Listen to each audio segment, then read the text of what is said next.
Hello everyone. देखिए, आपका IBPS PO का एग्ज़ाम जैसे कंप्लीट हो चुके हैं एंड आपका भी हो गया होगा may be exam. RRB clerk के देखिए 12 से आपके हैं तो आपके पास लगभग 5 डेज़ है अगर आप प्रिपरेशन करें आरआरबी क्लर्क के लिए। कुछ गलतियां हुई आईबीपीएस पीओ के अंदर जो आरआरबी क्लर्क में नहीं होनी चाहिए, जो पीओ में हुई थी। गलतियां नहीं बोल सकते, लेकिन अगर मैं बात करूं तो देखिए काफ़ी ज़्यादा सेक्शन किसका था, अर्थमेटिक का। वो हमें ऑलरेडी ये था कि कम से कम 15 क्वेश्चन आपको अर्थमेटिक के देखने को मिलेंगे एंड 2 डीआई लगभग आपको देखने को मिलेंगे। ये पहले ही हो चुका था कि 25 नंबर के ये क्वेश्चन आएंगे। 15 मार्क्स के सिंप्लीफिकेशन और क्वाड्रेटिक इक्वेशन एंड आपके कोई सीरीज़ के क्वेश्चन आते हैं। उन्होंने डिफ़िकल्ट क्या कर दिया, जैसे सीरीज़ को रॉन्ग नंबर सीरीज़ में कन्वर्ट कर दिया एंड जो अर्थमेटिक के क्वेश्चन थे वो काफ़ी लेंथी थे। लेकिन अगर बात करें तो क्वेश्चन ज़्यादा डिफ़िकल्ट ना होने की बजाय थोड़े लेंथी थे, बिकॉज इस टाइप के क्वेश्चन हम पहले प्रैक्टिस कर चुके हैं। जैसे देखिए ज़ीरो बुकलेट जैसे मैंने आपको कंप्लीट करवाई थी, उस जीरो बुकलेट का आप चैप्टर उठा के देख लीजिए। जैसे परसेंटेज का था, उसमें किस टाइप के क्वेश्चन थे, जैसे ए बी सी 3 लोगों को दे दिया, उनका इन्वेस्टमेंट दे रखी है, उनका टाइम पीरियड दे रखा है, एक का प्रॉफिट दे दिया, दूसरे के प्रॉफिट का डिफरेंस निकालना था, तो आप इजीली निकाल सकते थे। क्वेश्चन इतने डिफिकल्ट नहीं थे। एक ये बोल दिया कि 10 आदमी किसी काम को इतने दिन में करते हैं और 16 वुमेन इस काम को इतने दिन में करते हैं। तो बताइए कि अगर 10 मेंस को उन्होंने 4 दिन के लिए काम पे रखा तो उसके बाद कितनी वुमेन्स ऐड करनी पड़ेंगी। इस टाइप के क्वेश्चंस किए हुए हैं। डिफिकल्ट कुछ नहीं था, लेकिन थोड़ा लेंथी था एंड मे बी कुछ स्टूडेंट्स की जिसकी अर्थमेटिक पे कमांड नहीं थी, जो सिर्फ मान लीजिए कि क्वाड्रेटिक इक्वेशन या अप्रॉक्सीमेशन सिंप्लीफिकेशन के भरोसे गया था, उसका तो पेपर अच्छा नहीं हुआ। लेकिन जिन स्टूडेंट्स का अर्थमेटिक एंड डीआई के ऊपर अच्छी कमांड थी उनका पेपर इतना बुरा नहीं हुआ। जिनका पजल पे कमांड थी उन्होंने आराम से 50 अबव या फिर अटैम्प्ट किए हैं। अगर हम मान लीजिए कि पहले दिन या दूसरे दिन अगर आपके 50 से कम भी अटैम्प्ट हुए हैं तो भी आप टेंशन मत लीजिए। मे बी आपकी एक्यूरेसी 100% हो और एग्ज़ाम था थोड़ा सा डिफिकल्ट। ऐसा नहीं है कि हमने जैसे एक कट ऑफ पहले फिक्स कर रखी थी कि मान लीजिए सबके दिमाग में ये रहता है कि 65 से ऊपर वाला सेफ है। वो मॉक टेस्ट के लिए हम सोचते हैं कि 65 से ऊपर वाला सेफ होता है, लेकिन इस बार थोड़ा सा पेपर हार्ड था तो देखना आपकी कट ऑफ कम जाएगी। लेकिन ये मत सोचिए कि बिल्कुल ही कम जाएगी, बिकॉज ऐसा नहीं है। वैकेंसीज काफ़ी कम है एंड स्टूडेंट्स ऐसे भी होंगे जिन्होंने बहुत अटैम्प्ट किए होंगे, जिनकी अच्छी पकड़ होगी, उन्होंने क्वेश्चंस किए होंगे, तो कट ऑफ ज़्यादा लो नहीं। लेकिन 50 से कम वाले भी ये मत सोचिए कि अगर आपके 45 से अबव हैं और एक्यूरेसी अच्छी है तो मे बी आपका प्रीलिम्स हो सकता है क्लियर, बिकॉज मेंस में जितनी वैकेंसी होती है उसका लगभग ज़्यादा गुना लिया जाता है। ऐसा नहीं है कि उतनी ही लिए जाए, तो आप टेंशन मत लीजिए, इतनी कोई बड़ी बात नहीं है, आप कर सकते हैं, मीन्स भी हो सकता है आपका। लेकिन अभी जो हो गया पीओ का एग्ज़ाम उसको इतना मत सोचिए। अभी बारी है क्लर्क की। आपको क्लर्क का करना चाहिए। लगभग 5 दिन है, 5 दिन के अंदर जो पीओ में कमियाँ रह गई उनको आप फुलफिल कर सकते हैं। कैसे? इस बार आप अर्थमेटिक पे थोड़ा ज़्यादा फोकस करिए, डीआईज पे थोड़ा ज़्यादा फोकस करिए, रॉन्ग नंबर सीरीज तो आप देख ही चुके हैं। पजल पे थोड़ा ज़्यादा फोकस करिए, क्योंकि यही चीज़ें आपका सिलेक्शन दिलाएंगे। इन 5 दिन में आपको फुल प्रैक्टिस करनी है। ऐसा देखिए कि अगर आप इन 5 दिन में लगभग हर रोज़ अर्थमेटिक के 100 क्वेश्चन भी करते हैं ना, तो भी आप 5 दिन में कंप्लीट कर देंगे। एंड पजल डेली का टारगेट कर लीजिए कि 30 से 40 पजल करनी ही है। मॉक टेस्ट के ऊपर मत लगाइए, बस अलग से ये चीज़ें करिए। जो भी आपने मॉक टेस्ट अटैम्प्ट कर रखे हैं उनका कर लीजिए।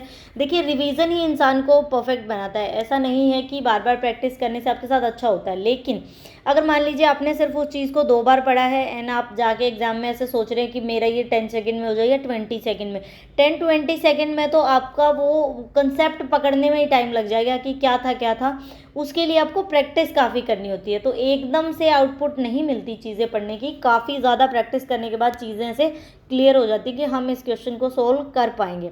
तो ये बात मान रहे हैं कि पेपर डिफिकल्ट था, आप टेंशन मत लीजिए, इसलिए कट ऑफ भी कम जाएगी, आप ये भी सोचिए। लेकिन आरआरबी क्लर्क का पेपर इजी होता है, बिकॉज हर बार यही रहा है कि कट ऑफ 76, 77, 78 ही जा रही है कितने सालों से, 5-6 साल से। उसमें थोड़ा सा डिफिकल्ट कर देगा तो मान लीजिए कि 68, 67 जा सकती है।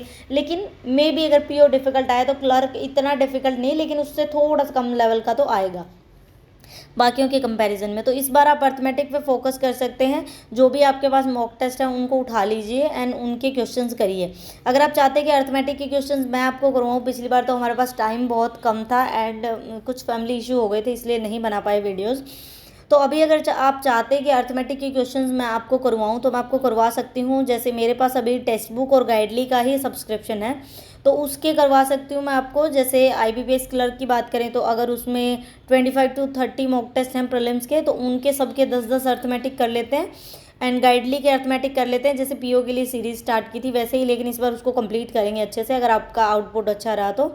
अगर आपको वैसे पढ़ना है तो देखिए अर्थमेटिक पे फोकस करना पड़ेगा और उनको कम से कम 2-3 बार आपको रिवाइज करना पड़ेगा, तब चीज़ें क्लियर होंगी।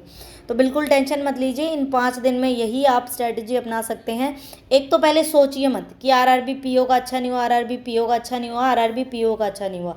हो गया वो हो गया, आप उसको चेंज नहीं कर सकते अभी आप ये होप करिए कि शायद सबका ऐसा हुआ हो, मे बी कट ऑफ कम जाए, तो यही सोच सकते हैं। अभी उसका कुछ नहीं कर सकते। अभी कर क्या सकते हैं, RRB क्लर्क का कर सकते हैं, तो उस पर फोकस करिए। PO जैसा हो गया वैसा हो गया। मैक्सिमम लोग यही सोच रहे होंगे, ऐसी ही वीडियोस देख रहे होंगे कि RRB PO की कट ऑफ कितनी जाएगी या क्या रहेगा। उनका इसी चीज़ में दिमाग है कि कोई तो ये बोल दे कि कट ऑफ कम जाएगी, देन फिर उनको शांति मिलेगी। किसी का बोलने से नहीं होता कट ऑफ ज़्यादा या कम जाएगी। आप देखिए वो रिजल्ट आएगा तब पता लग जाएगा आपको। अभी आप होप रखिए, पहले RRB क्लर्क की प्रिपरेशन करिए, देन मेंस के लिए प्रिपेयर करिए। मेंस आपका आगे भी कोई प्रीलिम क्लियर हो गया तो उसमें भी काम आएगा। RRB क्लर्क पे फोकस करिए, ज़्यादा से ज़्यादा अर्थमेटिक पजल सोल्व करिए एंड DI के क्वेश्चन करिए जितने हो सकते हैं।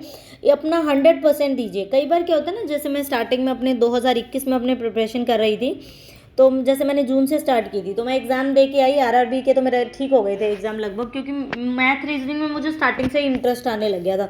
मुझे ये रहता था कि मज़ा आता था। 3-3 4-4 घंटे जैसे हमें शीट्स मिलती थी सोल्व करने के लिए। जैसे मान लीजिए कि नंबर सीरीज़ दे रखी है तो उसके 100 क्वेश्चन दे दिए, तो सोल्व करने बैठ गए तो उसको कंप्लीट करेंगे जैसे इस टाइप से। और अर्थमेटिक के दे दिए, पजल के काफ़ी सारे क्वेश्चंस मिल जाते थे। तो ये स्टार्टिंग का फेज जो होता है ना, वो बहुत ज़्यादा आपको कुछ सिखाता है, लेकिन बाद में आप आलसी होते जाते हैं। नहीं, आप ऐसे सोचने लग जाते हैं कि स्केयर क्या रोज़ की रोज़ पढ़ना है, क्यूब्स क्या रोज़ की रोज़ पढ़ना है, मुझे याद ही है। तो जो स्टार्टिंग का बिल्कुल फ्रेश स्टूडेंट होता है ना, वो अच्छी प्रिपरेशन कर लेता है, क्योंकि वो उसको ये नहीं पता होता क्या आएगा। जो भी मान ले कि मैंने उसको ये बोल दिया कि स्केयर्स करने हैं, आपके लिए बेनिफिशियल रहेगा, आपको अर्थमेटिक के डेली 100 क्वेश्चंस करने हैं, तो वो मे भी मेरी मान के वो 100 क्वेश्चन कर ले और स्केयर्स कर ले, तो उसकी अच्छी प्रिपरेशन हो जाएगी। वहीं पे कोई ऐसा स्टूडेंट है जिसको 2 से 3 साल हो गए, वो मेरी बात को ऐसे सोचेगा, स्केयर्स तो क्या करना है, हमारे को आते ही हैं, और अर्थमेटिक 100 कौन करेगा, 20-30 क्वेश्चन कर लेंगे बस। तब भी उनका सिलेक्शन नहीं होता, बिकॉज वो बहुत ज़्यादा आलसी हो जाते हैं और वो ये चीज़ें नहीं कर पाते। वहीं पे जो फ्रेशर स्टूडेंट होता है ना, वो बहुत ज़्यादा, उसको जैसा बोला ना वैसा ही करने लग जाता है उसका, क्योंकि उसको ये होता है कि इनको आइडिया है कैसे पढ़ना है, क्या पढ़ना है, और प्रैक्टिस से ही आपका सिलेक्शन होता है। और कोई चीज़ तो इम्पोर्टेंट होती ही नहीं एग्ज़ाम में। जितनी प्रैक्टिस करेंगे उतना आपके लिए बेटर होगा। क्लियर? तो अर्थमेटिक की जितनी हो सके उतनी प्रिपरेशन करिए, बस टेंशन मत लीजिए। RRB क्लर्क के लिए अच्छा करिए, ताकि देखिए जैसे 2021 में मैं कुछ एग्ज़ाम दे के आई, तो मुझे जैसे लग रहा था कि मैं फुल अटैम्प्ट करके आऊँगी, जैसी कट ऑफ मेरे दिमाग में फिक्स थी। जैसे हम सोच के जाते हैं ना कि मेरे को 70 अटैम्प्ट करने हैं, या मेरे को जैसे 100 नंबर का जैसे IBPS क्लर्क का या PO का है, तो टारगेट मानते हैं कि मुझे 75 या 80 करना है। क्लियर? ऐसा सोच के चलते हैं हम। तो उसमें एग्ज़ाम में मेरे इतने नहीं हो पाए, तो मैं बाहर निकल रही और मैं ऐसे सोच रही कि पढ़ना चाहिए था। देख मैंने लास्ट के 5-6 दिन ऐसे ही वेस्ट कर दिए, मेरे को थोड़ा और पढ़ना चाहिए था। जहाँ पे मैंने 50-60 क्वेश्चन किए, वहाँ पे मैं 100-150 क्वेश्चन भी कर सकती थी, थोड़ा सा टाइम फ़ोन वगैरह को कम दे सकती थी। उस टाइम मेरा दिमाग ऐसे चल रहा, लेकिन 1-2 दिन उसको अप्लाई किया, देन फिर वही वाली बात हो जाती है दोबारा से। तो इसीलिए इस चीज़ को, जो चीज़ हम पेपर के टाइम फील करते हैं ना, ताकि वो नेक्स्ट पेपर में ना फील कर सकें, इसके लिए आपको 5 दिन पूरा मन लगा के पढ़ना है। अगर आपको चाहिए कि वीडियो अर्थमेटिक के ऊपर, तो मैं बना सकती हूँ, अदरवाइज़ आप खुद पढ़ सकते हैं तो खुद पढ़ लीजिए। कमेंट सेक्शन में ज़रूर बता देना। Thank you for watching the video.